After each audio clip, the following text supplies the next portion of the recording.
너희 가족 중 한 사람이 가서 너희 여자에게 장가들어 그 여자가 임신하여 아들을 낳으니 그가 잘생긴 것을 보고 석달에 동안 그를 숨겼으나 더 숨길 수 없게 되매 그를 위하여 갈대 상자를 가져다가 역청과 나무진을 칠하고 아기를 거기 담아 나일 강가 갈대 사이에 두고 그 여자가 베들레헴에 알려고 어머니 보냈더니 하루의 딸이 목욕하러 나일강으로 내려오고 시녀들은 나일 강가를 거닐 때에 그가 갈대 사이에 상자를 보고 시녀를 보내어 가져다가 열고 그 안에는 눈이 나옵니다. 그가 그를 떠나려 이름이 달라. 그의 누이가 바로의 딸에게 이르되 내가 가서 당신을 위하여 히브리 여인 중에서 유고를 불러다가 이 아기에게 젖을 먹이게 하리이까 바로 자기에게 나타나니 그 아기의 물로 바로의 딸이 그에게 이르되 이 아기를 데려다가 나를 위하여 젖을 먹이라 내가 그 삭을 주리라 여인이 아기를 데려다가 젖을 먹이더니 그 가지가 사랑하는 딸에게 올려 그가 그 아들이니라 그가 그의 이름을 대하여 이는 나가 들에서 열렸으라 하였더라. 네, 함께 인사 나누겠습니다. 샬롬. 네, 주님의 이름으로 사랑합니다.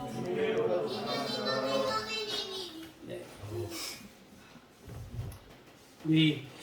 오늘 우리 출애굽기 굽기 말씀 두 번째 장입니다. 광고에는 실어 넣지는 않았지만 여러분 매주마다 우리가 한 장씩 출애굽기를 이렇게 설교를 하는데요. 여러분들이 집에 가셔서 출애굽기를 한번 이번 기회에 한번 쭉 읽어보세요. 그래서 읽고 주목하고 또 여러분들이 동영상에 있는 그 설교를 또 같이 곁들여서 보면 여러분들이 많은 도움이 되리라 확신을 합니다. 그러니까 여러분들이 좀 노력하셔야 되고요. 또 여러분 듣기 싫은 용어지만 공부하셔야 됩니다. 그래서 하나님이 여러분을 택하시고 부르신 그 뜻을 이루어드려야 하는 거예요. 자, 하나님의 창조의 목적과 또 우리가 타락했을 때 예수님을 통하여 우리를 구원하신 구원의 목적이 같은 겁니다. 하나님은 창조 때는 우리에게 하나님의 형상을 불어넣어 줘서 우리가 선한 양심과 좋은 달란트와 재능을 가지고 맡겨진 에덴 동산을 아름답게 잘 가꿔서 생육번성 충만하는 것이 하나님이 우리에게 주신 사명이라면 우리가 타락해서 하나님을 잃어버리고 우리의 욕심대로 살아갈 때 하나님은 예수님을 이 땅에 보내주시고 예수님의 십자가의 대속의 은총을 통해서 우리를 구원시켜 주셨어요. 우리를 자녀 삼아 주셨어요. 그뿐만이 아니라 우리가 하나님의 자녀된 우리가 우리 안에 있는 선한 성품들을 자꾸 개발하고 발전하고 성숙시켜서 우리로 하여금 성숙된 우리가 이 땅에 하나님 나라를 세워가도록 하나님이 우리를 택하시고 부르셨다는 거예요. 그러니까 여러분들이 성숙한 하나님의 자녀가 되셔서 이 땅에 어둡고 타락하고 뒤틀리고 왜곡된 이 땅을 하나님의 나라로 여러분들이 바꿔가고 변화시켜갈 사명이 여러분에게 있음을 기억하시고요. 여러분 열심히 하나님께서 그를 위해서 여러분을 택하시고 부르셨다는 사실을 믿으시고요. 열심히 우리 함께 그 사명을 이루어드리도록 우리의 육신의 생명 다하는 날까지 그 사명 감당하시기를 주님의 이름으로 간절히 축원합니다. 우리가 이런 성장 과정을 잘 보여주는 것이 출애굽기라고 했어요. 그래서 여러분 주변에 있는 것처럼 의미로 뜻으로 본 출애굽기의 전체 계율을 한번 보세요. 1장부터 11장까지를 은혜라는 개념으로 우리가 해석을 하게 되는데요. 이스라엘 백성들이 애굽에서 얼마나 많은 고통을 받습니까? 고통을 받을 때 그들은 그 고난을 통해서 잃어버렸던 하나님을 다시 찾고 부르짖고요. 하나님은 그들의 고난을 보고 듣고 알고 계실 뿐만 아니라 그들에게 하나님이 대신해서 하나님의 대신 대행자를 부르시는 거예요. 대신 보내주시는 거예요. 그래서 하나님은 1장은요 이스라엘 백성들이 하나님을 찾을 수밖에 없도록 하는 환경을 배워내 주신다는 거예요. 그리고 2장, 3장에서는 그들이 드디어 2장에서는 하나님이 일찍이 택하여 주신 하나님이 예비된 사람을 보내주시는 거. 그게 모세잖아요. 그죠? 그리고 3장부터 이제 11장까지는 이 하나님의 대행자인 모세가 사탄과의 거룩한 싸움을 통해 영적 전투를 통해서 이스라엘 백성들을 구출해내려고 하는 그 영적 전투가 벌어져요. 그리고 출애굽기 12장에서는 10번째 장자의 재앙, 그 유월절 어린 양의 피, 이 피를 통해서 이스라엘 백성들이 애굽에서 해방되는 구원을 얻는 거예요. 오늘 우리들과 똑같죠? 우리도 우리 욕심대로 살고 내 고집대로 살고 내 지식대로 살고 하나님을 잊어버렸어요. 하나님을 찾지도 않고요. 하나님을 믿느니 내 주먹을 믿는다고 그러는 사람들이었어요. 그러나 그런 우리에게 하나님은 고난으로 찾아왔어요. 우리 삶의 고난의 환경을 배열하셨어요. 우리는 삶의 고난을 통해서 삶의 힘겨움을 우리가 겪게 되고 그러면서 뭔가 절대자를 찾고자 하고 그런 삶의 고난을 통해서 하나님을 부르게 된다는 거예요. 그때 하나님은 일찍이 우리를 구원하기 위해서 예비된 사람을 우리에게 보내주시는 거예요. 하나님 우리에게 찾아오시는 거예요. 그래서 그걸 은혜라고 하는 거예요. 그래서 그 사람을 통해서 우리가 예수님을 알게 되고요. 예수님의 십자가의 대속의 피가 나를 위해서 죽으셨다는 사실을 믿음으로 고백함으로 말미암아 우리가 구원을 얻는 것입니다. 여러분, 예수님을 믿고 우리 구원받았다고 해서 우리가 진정한 하나님의 자녀가 되느냐, 온전한 하나님의 자녀가 되느냐 아니라는 거예요. 여기에도 단계가 있다는 거예요. 우리가 그렇게 예수님 믿음으로 하나님 자녀가 됐지만 우리의 내면에는 아직도 더럽고 추악하고 고집세고 완고한 그런 온갖 것들이 뒤틀리고 왜곡된 것들이 우리 안에 있다는 거예요. 이것을 우리가 씻어내야 되지 않겠습니까?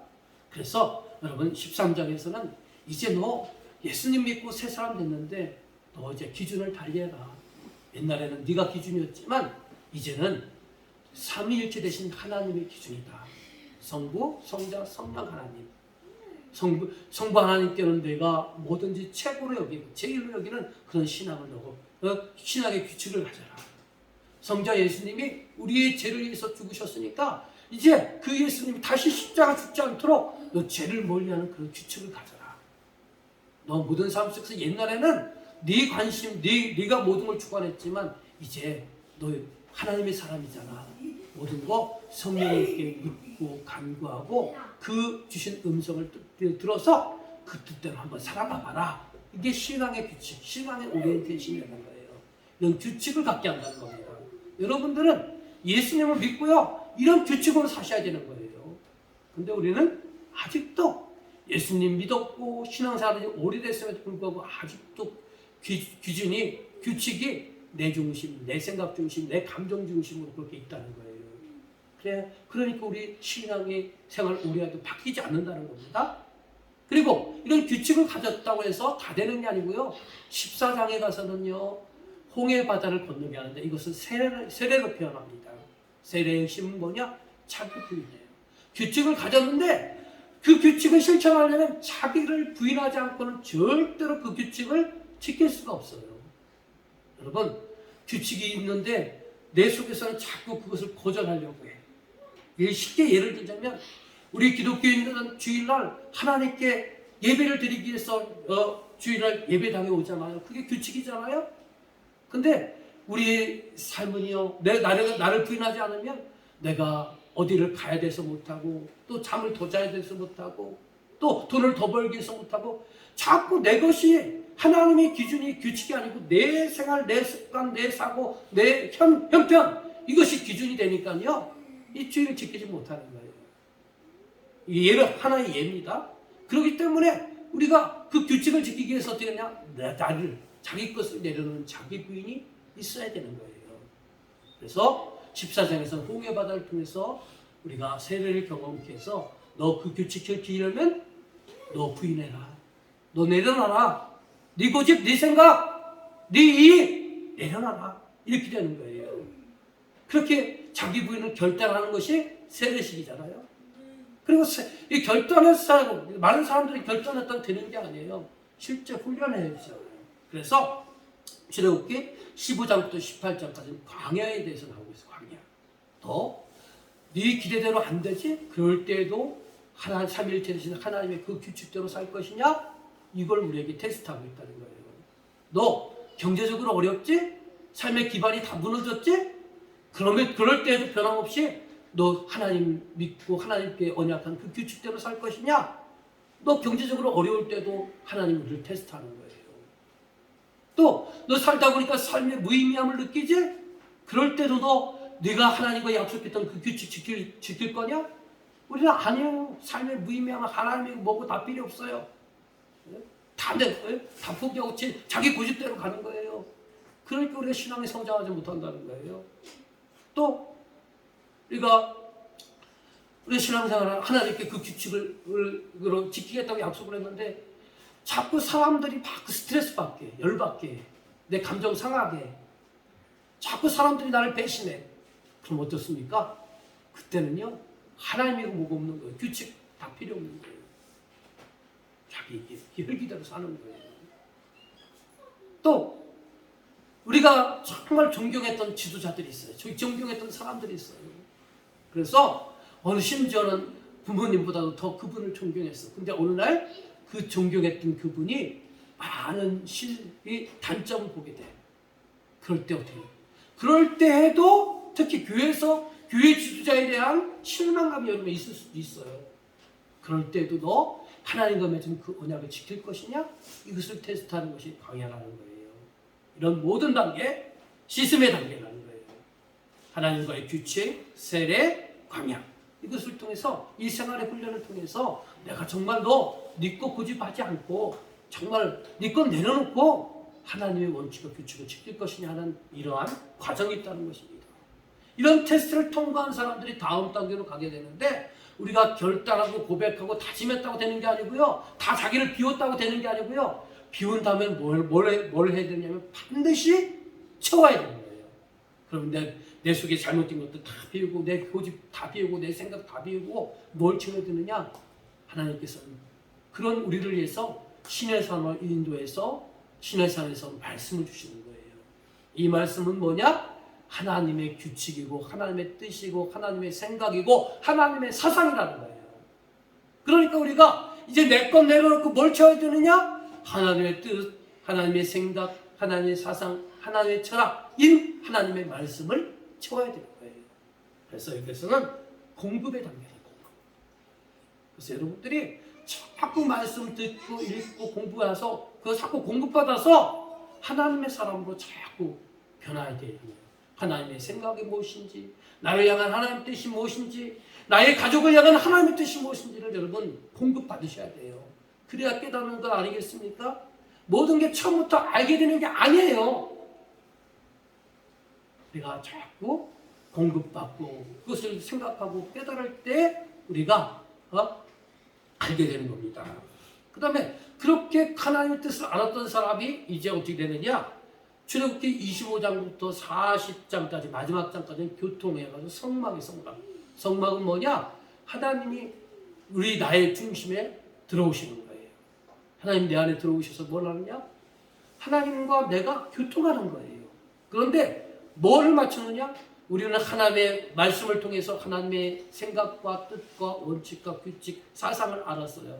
그 사상을 내 안에 계신 하나님과 날마다 교제하면서 그 뜻대로 살아갔는지 살아가지 못했는지를 자꾸 점검하는 거예요. 자꾸 점검하는 거예요. 그래서 아이고 하나님, 제가 하나님 뜻대로 살지 못했습니다. 하나님 용서해 주세요. 내가 다 하나님 뜻대로 살겠습니다. 이렇게 그 말씀에 비춰서 나를 보고 잘못된 삶을 회개하고 또 새롭게 살고 결단하고, 이게 예배자는 사실은 하나님께 높여드리는 거지만 이게 하나님과 교통이잖아요. 이것이 끊임없이 반복되다 보면 어떻게 되느냐? 점점점 내가 누구를 닮아가느냐? 하나님을 닮아가는 거예요. 여러분 교정이라는 거 알죠? 교정. 여러분 군대 갔다 오신 분들은 훈련하셔서 사격 훈련을 하잖아요. 그래서 총을 쐈는데 첫 발은 여기 있고, 첫 발은 두 번째 발은 여기에 맞았고, 세 번째 발은 여기 맞았어. 그러면 총에 있는 가늠자를 조종을 해요. 조정해가지고 두 번째 사격했을 때는 첫 번째 발이 여기 맞았고, 두 번째는 여기 맞았고, 점점점 이 목표물에 다가오게 하는 게 교정이잖아요. 그렇죠? 마찬가지예요. 여러분 이 성막이라는 것은 날마다 하나님과의 교제를 통해서 여러분 우리가 이렇게 공식적으로 예배를 드리는 공예배라고 하잖아요. 근데 여러분과 하나님과의 개인 예배가 있는 거예요. 개인 예배. 이걸 다른 용어로 성막 예배라고 여러분 표현하세요. 그래서 하나님이 내 안에 거하시면 여러분 믿으시죠? 네? 그러면 그 하나님과 날마다 교제하는 거예요. 이렇게 뭐 형식을 갖추는 것보다도 하나님의 말씀을 생각하고 내가 그 말씀대로 살았는지를 점검하고 내가 그대로 살지 못했다면 회개하고 또 회개하는 데서 그치는 것이 아니고 그렇게 살겠다고 다짐하고 결단하고 그렇게 하는 거예요. 또 다음날 갔는데 또 하나님과 교제하면서 보니까 또 어제 결단했고 못했어. 그럼 다시 회개해야 되죠. 다시 결단해야 되죠. 그러면서 우리가 점점점 교정이 되면서 예? 튜닝, 영어로 튜닝이라고 하죠. 튜닝 되면서 누구를 닮아가느냐? 우리의 영혼의 아버지이신 하나님을 닮아가는 거예요. 그러면 왜 우리가 하나님을 닮아가야 합니까? 그 닮아가야 되는 게 뭐냐면 여기에 나와 있는 것처럼 오늘날 우리들이 예수님 믿고 구원받고 성장한 그 이후에 우리가 어떤 삶을 살아야 되느냐? 우리가 하나님 나라의 상속자로 하나님을 대신하는 대행자로서 이 땅으로 나와야 된다는 거예요. 그래서 이 땅에 아직도 하나님을 모르고 영혼을 방황하고 어둠 속에서 방황하는 그들을 찾아가서 그들을 위로하고 격려하고 일으켜 세우고 또 하나님을 소개하고 말씀으로 건면해서 그들도 하나님을 찾도록 하는 이러한 사역, 이러한 하나님의 대행자의 사역을 하기 위해서 우리가 성장하고 성숙해야 되는 거예요. 이 단계를 알아야 되는 거예요. 그래서 여러분들이 이거를요 그냥 듣지만 하지 마시고 집에 가셔서 외우세요. 여러분 처음에는 이해가 안 되기 때문에 외우는 게 어렵지만 일단 무조건 외워야 돼요. 여러분 똑똑한 한두 사람 빼고 구구단을요 외울 때 그 왜 외워야 하는지 잘 이해하지 못했던 사람들이 많아요. 저도 뒤돌아보면 구구단을 왜 외웠느냐? 맞기 싫어서. 수학 시간에서 초등학교 때 선생님한테 이 구구단 외우라서 못 맞으면 못 외우면 맞고 벌 받고 청소하고 이게 싫어서 구구단 외웠잖아요. 이걸 어떻게 이용해 먹는지 왜 외워야 되는지 몰랐어요. 단지 맞기 싫어서 외웠던 거예요. 그러나 그렇게 억지로 외웠던 구구단이 우리 삶 속에서 계산을 할 때 얼마나 편리합니까? 그죠? 마찬가지예요. 여러분 이 원리를 외우세요. 자, 출애굽기 2장으로 들어갑니다. 하나님의 일꾼을 부르시는, 준비하시는 그런 말씀을 오늘 말씀에서 보게 됩니다. 자, 먼저 이스라엘의 부르짖음과 하나님의 들으심에 대해서 한번 보자는 거예요. 질문. 이스라엘 자손님들이 고된 노동으로 말미암아 그들이 고된 노동으로 말미암아 한 일이 무엇입니까? 창세기 2장 23절 말씀. 자, 읽어봅시다. 자, 시작.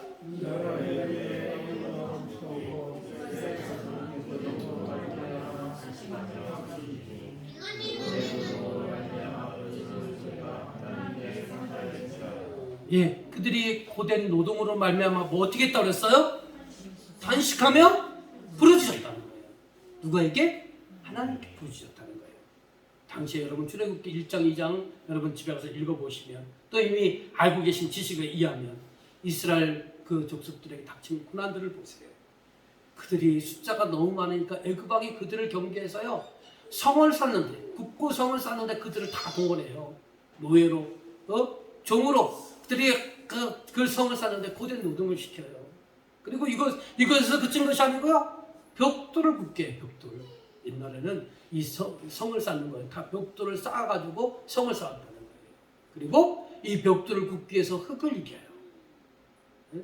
또 그래도 안 되니까 더 나가서는 이제 재료도 하루에 이 재료 다 대주고 만약에 하루에 10,000장을 이 벽돌을 만들었다면 그 인구가 그래도 증가하니까 이제는 재료 안 주고 하루에 10,000장 만들라고 이렇게 고된 노동을 시켜요. 그리고 또 그럼에도 불구하고 이스라엘 인구가 자꾸 증가하니까 어떻게 합니까? 산파들을 시켜서 이스라엘 족속들의 사내아이가 낳게 되면 그들을 죽이라고 명령하잖아요. 그러나 산파들이 하나님을 두려워해서 그것을 거절하잖아요. 그러니까 어떻게 합니까? 이 애굽 왕이 공포하는 거예요. 전 백성들에게 자 이스라엘 족속들의 사내아이가 나오면은 그 사내아이를 나일강에 던져 죽여라. 이러한 명령을 내린 겁니다.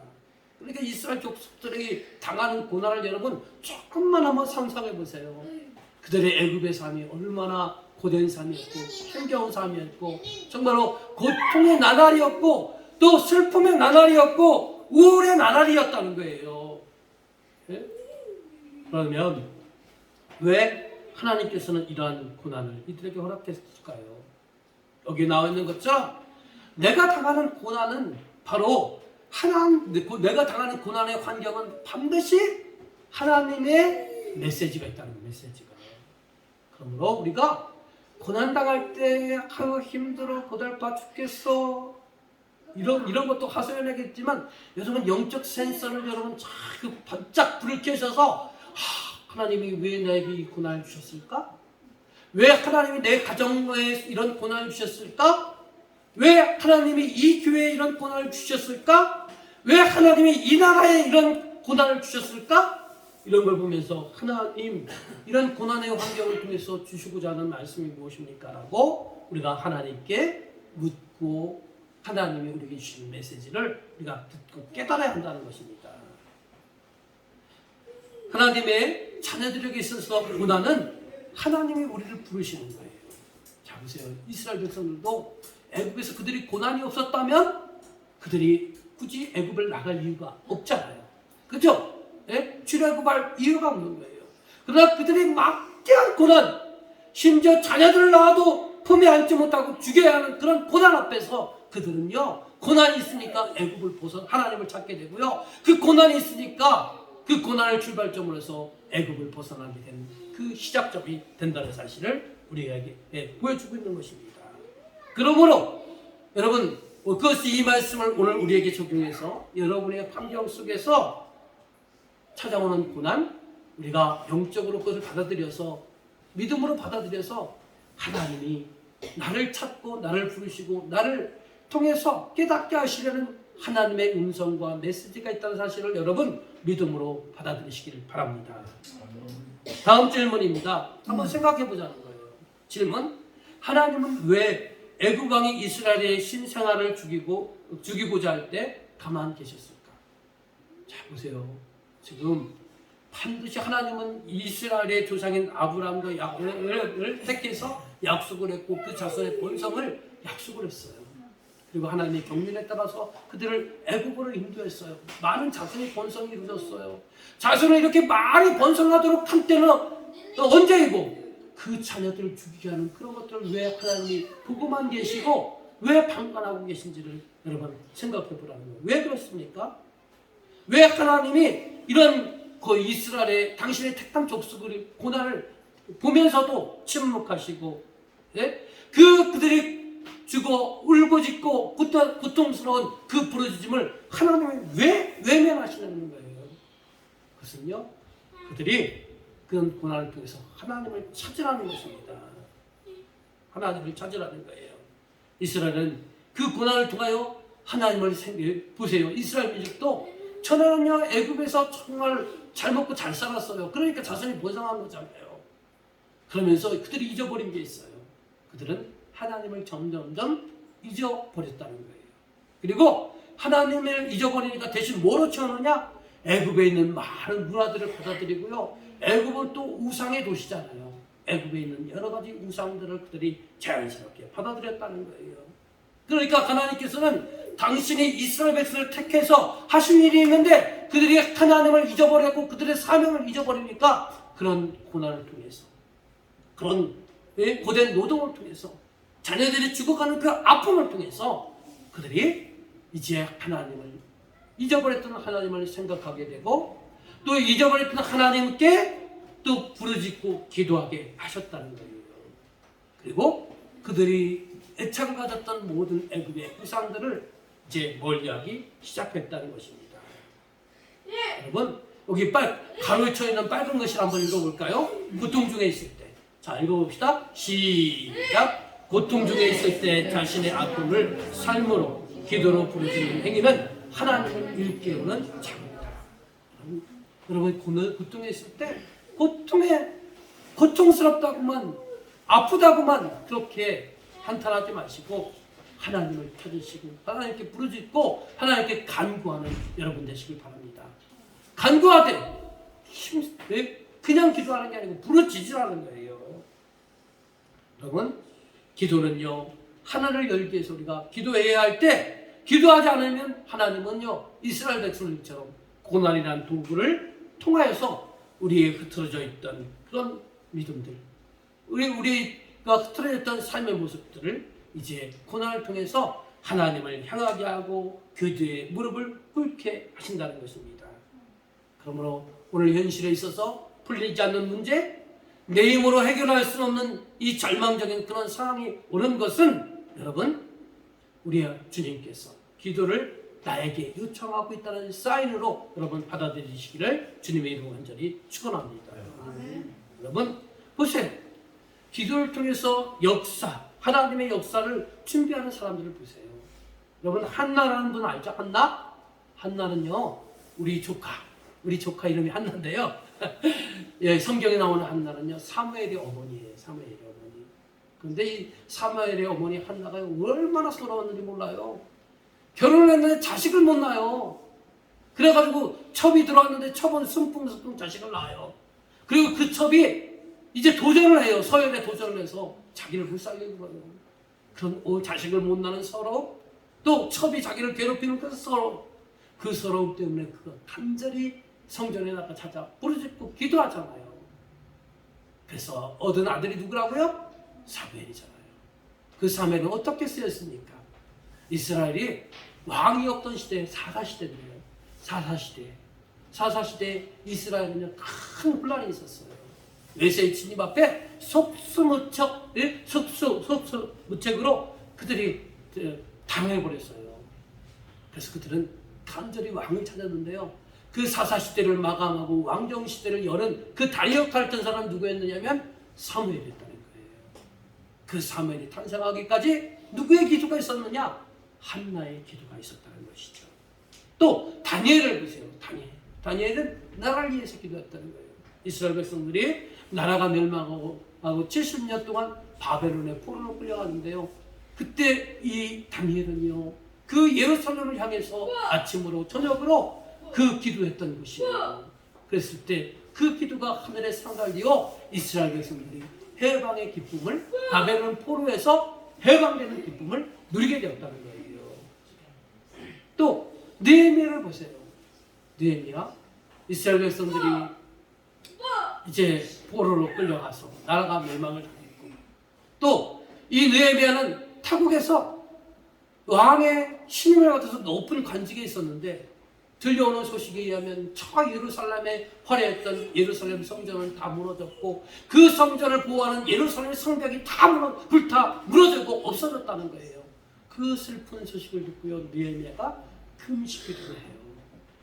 금식 기도를 하면서 할 때 왕으로부터 또 그 소식이 알려지게 됐고, 왕이 느헤미야를 보내서요, 예루살렘 성벽을 건축하는 그런 일들을 이제 벌어지게 되는 것입니다.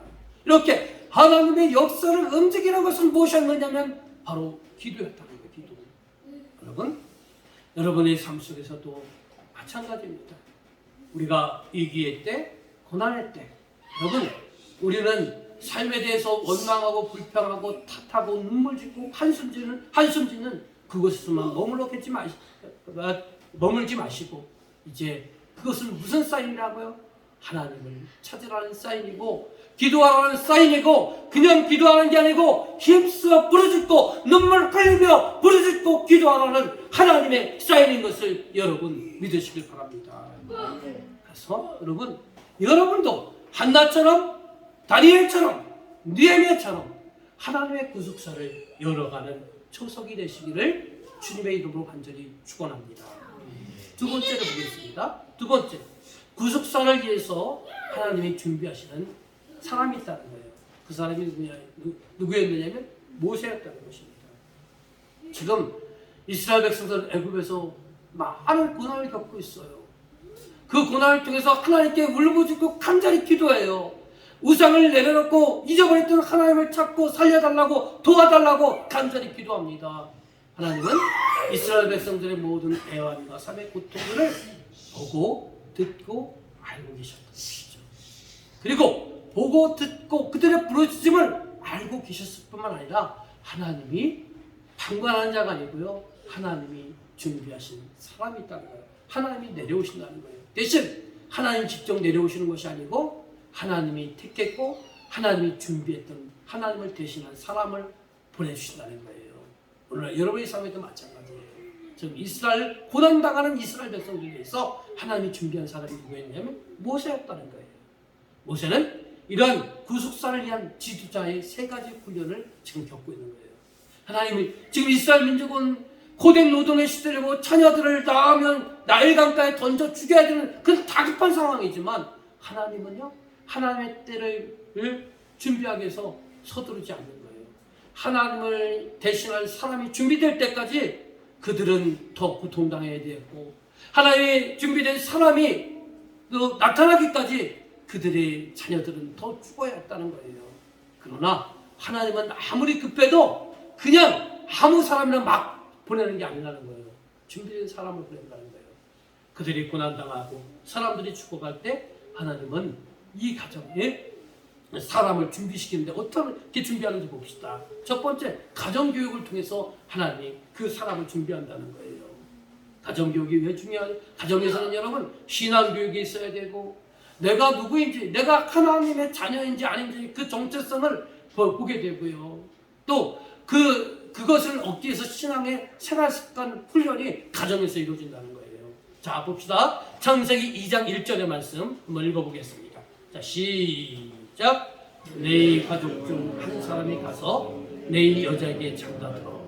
자, 이 말씀을 보면 아무런 뜻이 없는 말씀 같죠. 네 지파 중에 한 남자가요, 장가를 가는데 어떤 장가를 가는데 아무 여자나 택한 것이 아니라는 거예요. 네 지파에 속한 한 여인을 택했다는 건데요. 택했대요. 그래서 결혼을 했대요. 아무런 것도 아닌 것 같죠? 지금 상황을 보세요.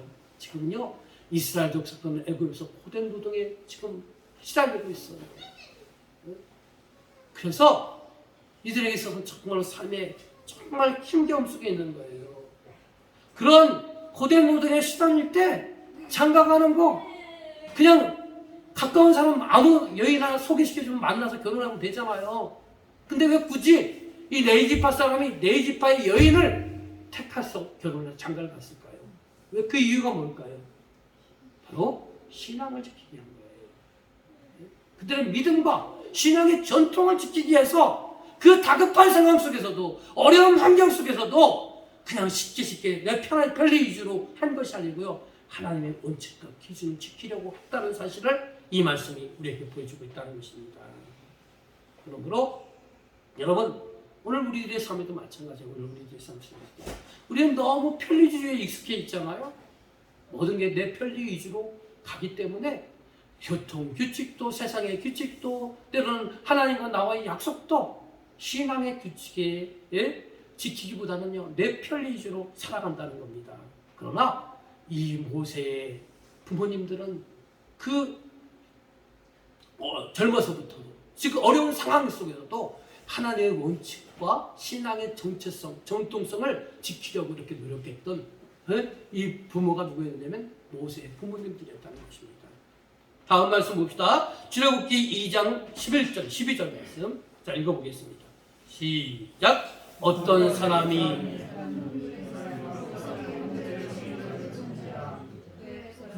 사람을 쳐 죽여 모래 속에 감춥니다. 이 말씀인데 시간이 조금 지나서 질문하는 말씀입니다. 이 모세가 이제 성장해서 애굽의 궁으로 들어가서요, 이제 왕자가 된 거예요. 근데 어느 날 이 쫙 들을 이렇게 가다 보니까요, 애굽 사람이 히브리 사람, 이스라엘 민족 사람을요, 몹시 못되게 고딘 매를 때리고 못 살게 두는 거예요. 그때 모세가요, 그것을 지켜보고 사방을 둘러보더니 아무도 없는 것 같아서 애굽 사람을 죽이고 그 시신을 모래 속에 묻었다는 겁니다. 자, 이 말씀 왜 난데없이 나왔느냐?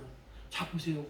모세가 이제 애굽의 궁에서 많이 성장하고 있어요. 사실 모세의 부모님과 함께 있던 시간보다도 애굽 왕궁에서 왕자로서의 생활하는 시간이 더 길었어요. 근데 왜 모세는 같은 예? 나라 사람인 애굽 사람을 보호해야 되는데 히브리 사람, 애굽 사람이 이스라엘 사람을 괴롭혔다는 그 이유 하나만으로 애굽 사람을 왜 죽였을까요? 왜 죽였을 것 같아요? 그 안에는요, 철저히 어려서부터 아기 때부터 부모로부터 특별히 어머니로부터 물려받던 신앙의 정체성이 그 안에 있었던 거예요. 그러니까 나이가 먹었어도 또 부모님을 품을 떠나서 애굽의 왕궁에서 생활한다 할지라도 어려서 배웠던 그 신앙의 교육과 그 정체성과 정체성이요 바로 변질되지 않았다는 것입니다. 자, 히브리서 11장 24절 말씀 같이 읽어볼까요? 자, 읽어보겠습니다. 시작. 믿음으로 모세는 장성하여 바로의 공주의 아들이라 칭함받기를 거절하고 도리어 하나님의 백성과 함께 고난받기를 잠시 제약의 날을 누리는 것보다 더 좋아요. 히브리서에서는 모세의 이 행위를요 이렇게 해석하고 있는 거예요. 그가 바로의 공주의 아들로서 왕자로서 생활하는 그러한 좋은 신분을 얻었는데 그러한 화려함을 누리지 않고 고난받는 자기 동족인 애굽의 백성들과 함께하기를 더 좋아했다는 거예요. 이걸 누가 가르쳤을까요? 애굽의 공주, 애굽의 자기의 양어머니인 애굽의 공주가 가르쳤을까요? 아니죠. 애굽의 공주는 가르친다면 그치? 애굽의 나라를 잘 지키고 애굽에 대한 애착과 사랑과 사상을 가르쳤을 거예요. 만약에 모세가 그게 더 강했다면 이 고난받는 고통당하는 자기의 동족들을 보호하기 위해서 애굽 사람을 안 죽였을 거예요. 그러나 그의 속에 지금 자기는 애굽의 왕자의 신분이지만 그 속에는 어려서부터 부모로부터 어머니로부터 어머니가 젖을 먹이면서 애야 너는 히브리 사람이다. 하나님이 우리를 택한 민족 이스라엘 사람이다. 너는 다른 세상의 모든 문물보다도 하나님의 말씀을 더 깊이 알아야되고 하나님 나라에서 너 쓰임받는 사람이다. 이렇게 젖을 먹이면서 젖될 때까지 어린 아기 시절에 어머니로부터 모든 것들을 교육받았다는 것을 우리는 충분히 상상할 수 있는 거예요. 추상할 수 있는 겁니다. 그래서 여러분 그 모세의 어머니 요게벳으로부터 이 애굽의 종교와 문화에 동화되기 전에 어린 시절에 그를 선민 사상으로 교육했기 때문에 이러한 행동이 나올 수 있었다는 것을 보게 되는 겁니다. 그래서요 여러분 자녀에 대한 신앙교육이 중요한 거예요. 특별히 6세 이전의 신앙교육이 중요하다는 겁니다. 어렸을 때의 모든 교육들이요 그 자녀의 그 평생을 좌우한대요. 그러니까 여러분 저 이 말씀을 보니까요 우리 성도님들 보면 이제 애들 거의 다 키웠잖아요. 어린 자녀 6세 이하인 자녀가 거의 없잖아요. 그렇죠? 그래서 지금 자녀 교육을 어떻게 할 수 없는 그런 상황이지만 여러분 이 원리에 의하면 6세 이전에 신앙 교육이고 세상의 가치관이고 이것들을 잘 가르쳐야 된다는 거예요. 부모와 또 자녀 간의 애착관계 이 6세 이전에 다 이루어야 된다는 거예요. 그렇지 않으면 이것이 잘못되면 자녀들이 삐뚤어지고 또 신앙적으로도 하나님보다는 세상을 찾게 되는 그런 상황이 벌어진다는 겁니다. 그래서 모세의 어머니가 아기의 젖을 먹이고 젖을 뗄 때까지 그 어린 시절에 그 자녀의 애착관계를 통해서 끊임없이 그것의 신앙교육을 함으로 인해서 이 모세가 이제 환경이 다르고 또 부모와 떨어져 있지만 그 어려서 배웠던 신앙교육이 변질되지 않고 그렇게 남아있었다는 것입니다. 그래서 신앙에서 중요한 게 뭔지 아십니까? 신앙은요 습관화. 여기 빨간 글씨 한번 읽어볼까요? 신앙은 습관. 시작. 신앙은 습관화, 체질화, 인격화되어야 합니다. 어머니의 무릎에서 배운 기도의 자세, 부모, 형제, 동족의 노예라는 사실에 대한 마음의 아픔이 어린 시절부터 모세의 가슴을 채웠다는 것입니다. 신앙의 습관화, 체질화. 그러니까 여러분 주일날 자꾸 나오는 것이 습관화되고 습관화되어야 되는 거예요. 힘들어도 나오고 피곤해도 나오고 고달퍼도 나오고 왜? 여러분 이런 자꾸 습관화가 결국 뭐냐 체질화는 뭐냐 몸에 밴다는 거예요. 그래서 신앙이든 교육이든 반복이 그래서 중요한 거예요. 반복이 자꾸 어렸을 때 자녀 어렸을 때 너 하나님의 사람이다. 하나님 너를 택해서 이 땅에 하나님 나라를 회복하는 구속사의 일꾼으로 택하셨다. 이거 내가 더욱더 하나님의 뜻을 기억하고 너 바르게 성장해라. 이런 것들을 어려서부터 자꾸 반복적으로 심어줘야 된다는 거예요. 그래야 그것이 자녀에게 체질화가 돼서 몸에 배서 그 몸에 밴 것이 어떻게 하냐? 행동으로 나타나는 거예요. 이게 인격화가 되는 거예요. 이것을 통해서 바로 사람이 성장하게 된 겁니다. 모세가 애굽 사람을 죽이고 자기의 동족을 구했던 이유에는 이런 깊은 뜻이 담겨져 있다는 것입니다. 여러분 여기 같이 읽어볼까요? 파란색 글씨 나에게 맡겨진 자녀. 자 시작. 나에게 맡겨진 자녀는 하나님의 구속사를 위해 준비해야 할 하나님의 자녀임을 잊지 말아야 합니다. 자녀를 지지하고 격려하고 꿈을 심어주고 구속사의 사명을 일깨워줘야 한다는 것입니다. 여러분의 자녀, 여러분의 것이지만 하나님이 잠시 여러분에게 맡겨준 그런 자녀라는 것을 여러분 기억하시고 하나님이 그에게 하나님의 나라를 위해서 구속사를 위해서 정말 하나님의 쓰임받는 하나님의 자녀임을 일깨워주고 그러기 위해서 끊임없이 그 자녀에게 용기를 주고 지지를 하고 격려하고 꿈을 심어줘서 하나님 나라에서 쓰임받는 그런 자녀가 되기를 위해서 여러분 더욱더 노력하시고 또 기도하시길 바랍니다. 지금 자녀들이 성장했지만 6세 이후이지만 그러나 지금도 포기하지 마시고 끊임없이 격려해 주시고 또 택해 주셔서 용기 주셔서 자녀들을 또 하나님의 비전을 갖는 그런 사람으로 세워주시기를 주님의 이름으로 간절히 축원합니다. 자, 두 번째는 뭐냐? 이 지도에 왕자 수업을 받았다는 거죠. 그래서 이 왕자 수업, 공교육과 리더십 교육과 공동체 의식을 받았다는 거예요. 사도행전 7장 22절 말씀 보세요. 자, 읽어보겠습니다. 자, 시작. 모세가 애굽 사람의 모든 지혜를 배워 그의 말과 하는 일들이 능하더라. 자, 모세를 이 사도행전에서 어떻게 평가하고 있는데 모세가 애굽에 있는 모든 지혜를 배워서 그가 말하는 거, 행동하는 거 그것들이 아주 능수능란한 능력자가 됐다라고 히브리서는 아니 사도행전에서는 모세를 그렇게 평가하고 있다는 것입니다. 여러분 과학이 발달한 지금에도 여러분 애굽의 학문과 정치와 건축 기술들은요 지금 사람들도 놀라워하는 겁니다. 대표적인 게 뭡니까? 이집트 하면 뭐가 생각나요? 건축물 중에 피라밋이죠. 그 피라밋의 건축 기술, 그 신비는요 지금도 정확하게 밝혀내고 있지 못하고 있다고 하지 않습니까? 네? 그리고 여러분 보면 여기 미국의 그 달러에 보면 이게 또 예쁜 탑처럼 생긴 돌기둥이 있어요. 이게 애굽에 있던 겁니다. 이것을 모방해서 지금 미국에 하나 세운 게 있다는 거예요. 아무튼 그런 것들이요 이 놀라운 건축술이 아니면은 세울 수 없는 거라는 거예요. 지금 사람들도 애굽의 건축술, 그들의 지식, 학문 그거에서 놀라고 있는데 모세는 그 애굽에 있는 모든 학문을 익힌 사람이라는 거예요. 왜? 그가 왕자 교육을 받았기 때문에. 그래서 여러분 성경은 하나님의 감동을 해서 사람이 기록한 것이 성경인데요. 모세오경이라고 창세기, 출애굽기, 레위기, 신명기, 민수기 이것을 누가 기록했느냐? 모세가 기록했던 학자들이 말하고 있어요. 여러분 그만큼 모세가 어떤 사람이었냐? 박식했던 사람이에요. 여러분 글을 쓰고 책을 남긴다는 거 쉬운 것 같죠? 아니에요. 책 한 권을 남기는 건요 회산의 고통의 수고와 똑같은 거예요. 그만큼 똑똑한 애굽의 교육을 받았다는 거예요. 또 정치, 예? 장차 왕의 위치에서 나라를 이끌 수 있는 정치, 사회, 경제, 법률, 문화로서 이 지도자로서 모든 필요한 교육들을 다 배우게 했다는 거예요.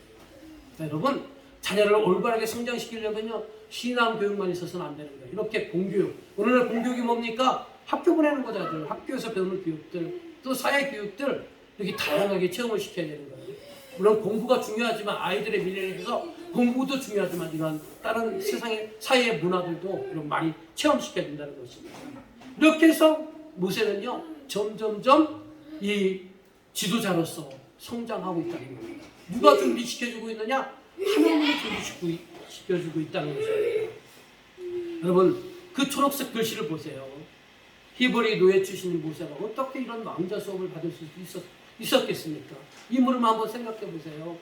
이건요 하나님의 놀라운 섭리 아니고는 답이 안 나오는 거예요. 히브리의 노예, 애굽의 종이 어떻게 애굽의 공주의 양자가 될 수 있었으며 또 애굽의 그 노예였던 그가 또 애굽의 이 놀라운 학문들을 다 배울 수 있었겠습니까? 이것은요 하나님의 놀라운 섭리예요.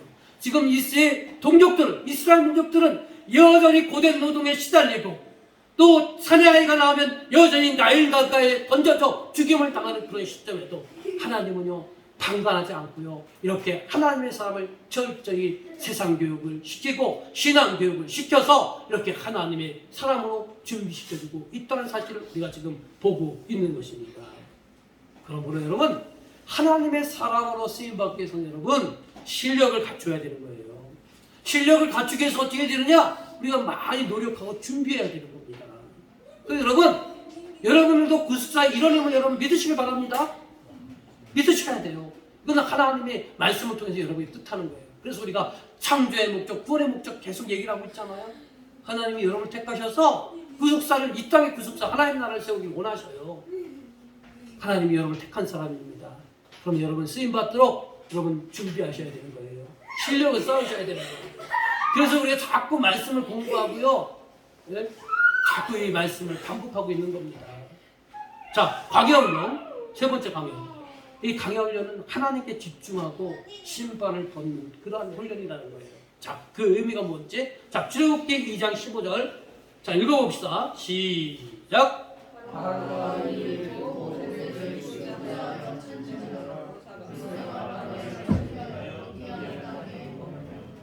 예, 아까 모세가 애굽 사람이 자기의 동족인 이스라엘 사람을 괴롭히는 것을 보고 애굽 사람 죽였다고 그랬잖아요. 그 사실이 애굽 왕에게 들어갔어요. 모세는 그 소식을 듣고 어떻게 했느냐? 자기 생명 보존하게 도망갔어요. 도망가서 도착한 곳이 어디라고요? 미디안 광야. 네? 광야. 그러면 하나님은 왜 모세를 이 미디안 광야로 인도했을까요? 애굽의 왕자가 된 게 하신 것도 하나님의 섭리이고 이렇게 왕자로서 정말 그 앞길이 잘 열려있는데 그만 애굽 사람 죽임으로 이렇게 쫓겨나서 왜 하나님이 이 모세를 미디안 광야로 인도하셨느냐는 거예요. 여러분 거기는 하나님 깊은 의미가 있어요. 1번 세상에 대해서는 절망하고 하나님께만 집중하는 훈련을 하기 위해서 하나님께서는 이 모세를요 미디안 광야로 인도했다는 것입니다. 왜냐하면 세상 교육은 누구를 커다랗게 만드느냐? 사람을 위대하게 만든다는 거예요. 우리가 세상 교육 쫙 받는 거 여러분 자녀에게 왜 공부하라 하는 잘 아십니까? 사실 우리 부모들의 공통점이 있잖아요. 우리 한국 방식에서는 공부를 잘하고 좋은 대학 가야 출세할 수 있다, 성공할 수 있다. 막연한 희망이 여기에 있잖아. 우리 부모에게는. 그러니까 애들을 잡기 위해서 너 공부하고 좋은 대학 가야 되고 그러는 거예요. 요즘에는 생각이 좀 바뀌었지만 그러나 보편적인 가치관으로 따지면 이랬다는 거예요. 그래서 세상 교육은요 사람들을 자꾸 자기가 최고다, 나는 위대한 사람이다, 자기를 드러나게 하는 것이 세상 교육이라는 거예요. 그러나 하나님의 교육은 뭐냐? 자기를 내려놓고 하나님의 뜻과 생각과 마음을 받아들임으로 사람을 온유하게 만든다는 겁니다. 자, 민수기 12장 3절의 말씀 읽어봅시다. 자, 민수기 12장 3절. 자, 시작. 이 사람 모세는 온유함이 지면의 모든 사람보다 더하더라. 이 땅에 있는 모든 사람보다 제일 온유했던 사람이 누구라고요? 모세라는 거예요. 모세. 여러분, 모세가 이스라엘 백성들을 애굽에서 탈출시키고요. 광야에서 몇 년 동안 생활했어요? 40년 생활했잖아요. 그 40년 광야 생활하면서 이스라엘 백성들이 모세의 인도함에 철저하게 순종했습니까? 아니잖아요. 조금만 불편하고 조금만 뭔가 부족하면 그 불편불만을 누구에게 다 쏟아냈어요? 하나님께 쏟아냈어요? 모세에게 쏟아냈잖아요. 모세가 원망해가지고 우리 애굽에서 잘 있고 잘 먹고 잘 사는데 왜 우리를 충동시켜서 애굽에 나오게 해서 이 고통받게 하느냐? 왜 목마르게 만드냐? 왜 배고프게 만드냐? 왜 그 좋은 길, 포장된 길을 놔두고 이 거칠고 험한 길을 걷게 하느냐? 모든 불평과 불만을요 다 모세에게 쏟아놨어요. 여러분이 모세였다면 어떻게 했어요? 야! 나 잘 살려고 그런 거 아니야? 응? 니네 소원이 가나안 땅으로 인도하려고 그러는 거 아니야? 내 자꾸 그렇게 불평불만하면 네 알아서 가. 나는 나대로 살게. 이게 우리의 성경 아니겠습니까? 근데 모세는 어떻게 했느냐? 그 모든 불평불만을 어떻게 했다고요? 다 받아줬다. 수용했다고. 수용. 여러분, 우리 삶에 자꾸 문제가 생기는 게 뭔 줄 아십니까? 수용하지 못하기 때문에, 상대방을 받아들이지 못하기 때문에. 어느 정도는 내 인격과 체면 때문에 조금 받아들였지만 조금 경우에 벗어났다, 인내심에 벗어났다 그러면 더 이상 수용하지 못해. 그때는 어떻게 됩니까? 그때는 폭발해 싸우는 거죠. 싸우면 어떻게 돼요? 등 돌리고 원수 지는 거죠. 그게 세상 살아가는 방식이에요. 네? 그게 세상 교육의 한계라는 거예요. 그러나 신앙 교육은 뭐냐? 그렇지만 스트레스 받고 열받고 나도 정말 좋고 편안하고 안일한 삶을 살고 싶지만 그러나 하나님의 나라와 하나님의 내게 주신 맡겨진 사명을 위해서 네가 불평하고 원망하고 탓하고 나를 힘겹게 해도 그 모든 걸 수용한다는 거예요. 그래서 모세가 세상 지면에 있는 모든 사람보다 더 운유한 사람에게 평가를 받고 있는 거예요.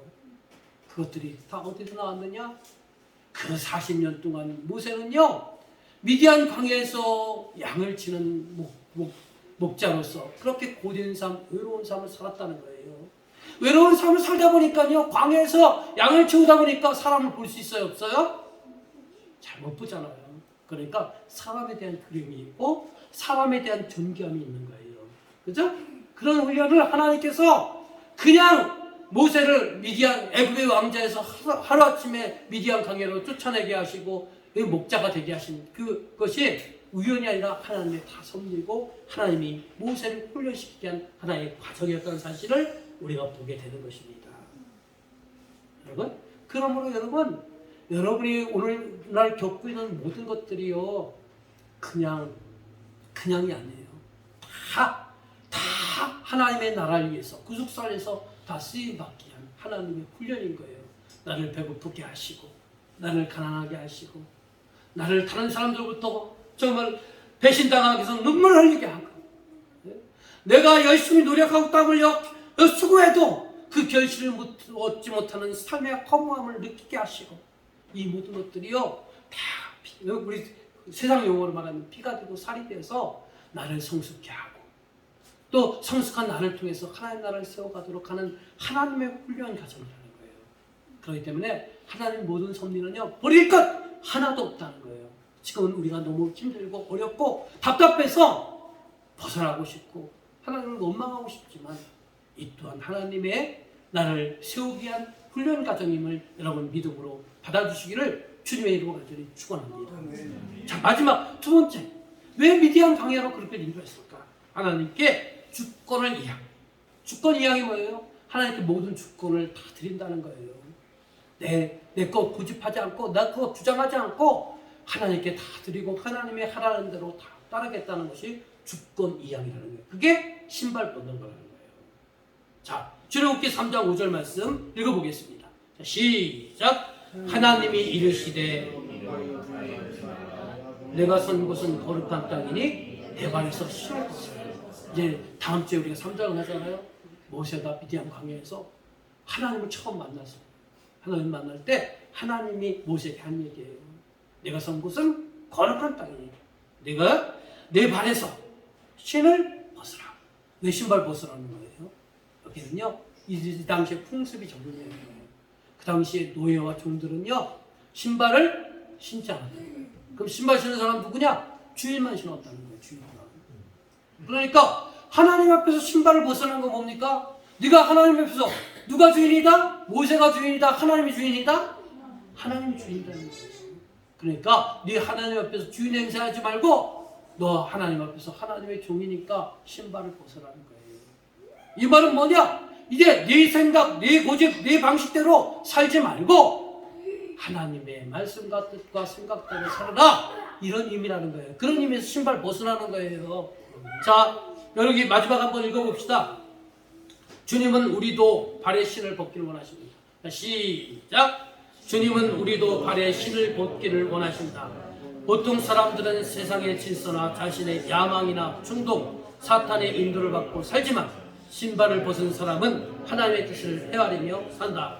하나님께서는 말씀하시고 종은 그 말씀을 따라 순종하며 실행함으로 구속사는 진행이 됩니다. 여러분도 신발을 벗으시길 바랍니다. 잘 안 되겠지만 내려놔야 사는 거예요. 내려놔야. 예? 시간이 좀 갔지만 생각이 나서 여담으로 이렇게 말씀드릴게요. 여러분이 정말 귀하게 헌금하셔서 교회에 차량을 좋은 걸 샀잖아요.